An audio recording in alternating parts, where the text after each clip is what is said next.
Bismillahirrahmanirrahim. Assalamualaikum warahmatullahi wabarakatuh. Selamat pagi. Pada kesempatan yang baik ini, channel YouTube Belajar Pajak Indonesia akan membahas tentang PMK nomor 65 PMK.03 tahun 2022 tentang pajak pertambahan nilai atas penyerahan kendaraan bermotor bekas. Langsung saja, latar belakangnya adalah melaksanakan ketentuan pasal 16G huruf I Undang-Undang PPN. Tujuannya adalah memberi kemudahan dan kesederhanaan serta kepastian hukum dan keadilan, serta penggantian peraturan PMK nomor 79 PMK 03 2010. Objek PPN dan PKP yang wajib menerapkan adalah objek PPN-nya adalah penyerahan kendaraan bermotor bekas.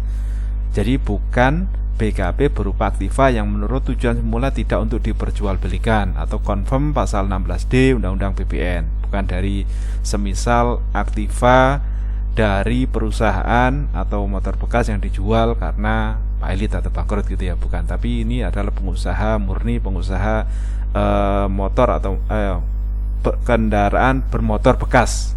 Jadi bisa mobil, bisa sepeda motor.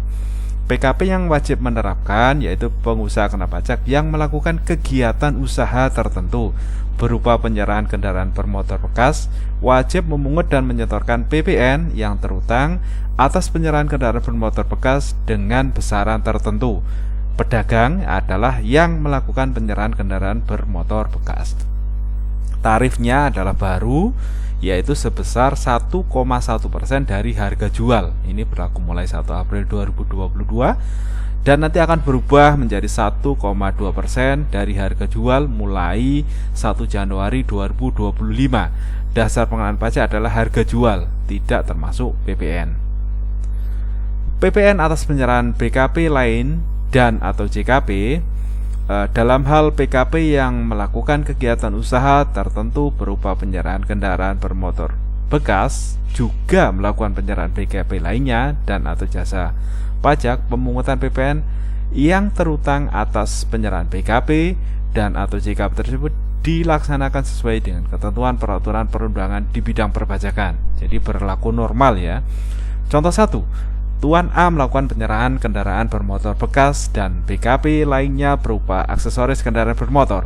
Dengan demikian, atas penyerahan kendaraan bermotor bekas, Tuan A wajib memungut dan menyetor PPN terutang dengan besaran tertentu ya untuk kendaraan bekasnya. Namun, atas penyerahan aksesoris kendaraan bermotor, Tuan A wajib memungut PPN secara normal. Ya, bisa 11% ya, bukan 1,1. Contoh 2, PT B melakukan penyerahan kendaraan bermotor bekas dan JKP berupa jasa perbaikan dan perawatan kendaraan bermotor. Dengan demikian, yang atas penyerahan kendaraan bermotor bekas PT B menggunakan besaran tertentu, dan untuk yang jasa perbaikan dan perawatan kendaraan bermotor, Tuan A melakukan pemungutan PPN sesuai dengan peraturan perundangan di bidang perpajakan. Artinya berlaku normal, bisa 11% yang normal, tarif normal, bukan 1,1. Ini ada bendera new. Pajak masukan atas perolehan BKP atau JKP, impor BKP serta pemanfaatan BKP tidak berwujud atau pemanfaatan JKP dari luar daerah PPN di dalam daerah PPN yang berhubungan dengan penyerahan kendaraan bermotor bekas oleh BKP yang melakukan kegiatan usaha tertentu berupa kendaraan bermotor bekas. Ini ketentuannya adalah tidak dapat dikreditkan dengan tanda seru besar. PKP kendaraan bermotor bekas yang dalam suatu masa penyerahan yang terutang PPN dan pajak masukan yang berkenaan dengan penyerahan dimaksud dapat dikreditkan.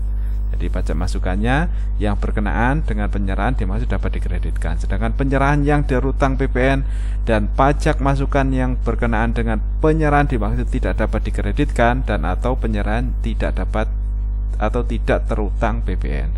Untuk tidak dapat dikreditkan atau dapat dikreditkan ini kita memodomani atau sesuai dengan pasal 9 ayat 5 dan 6 Undang-Undang PPN. Ketentuan terbaru bahwa formulir SPT PPN yang digunakan yaitu sejak atau mulai masa pajak April 2020 menggunakan SPT masa PPN 1111. Yang sebelumnya adalah dengan DM atau DIM. Ini untuk ketentuan lama sesuai PMK 79. Jadi PMK yang dicabut dan dinyatakan tidak berlaku adalah yang PMK nomor 79 tahun 2010 dan sekarang berlaku 1 April 2022. Demikian, terima kasih atas perhatiannya. Assalamualaikum warahmatullahi wabarakatuh.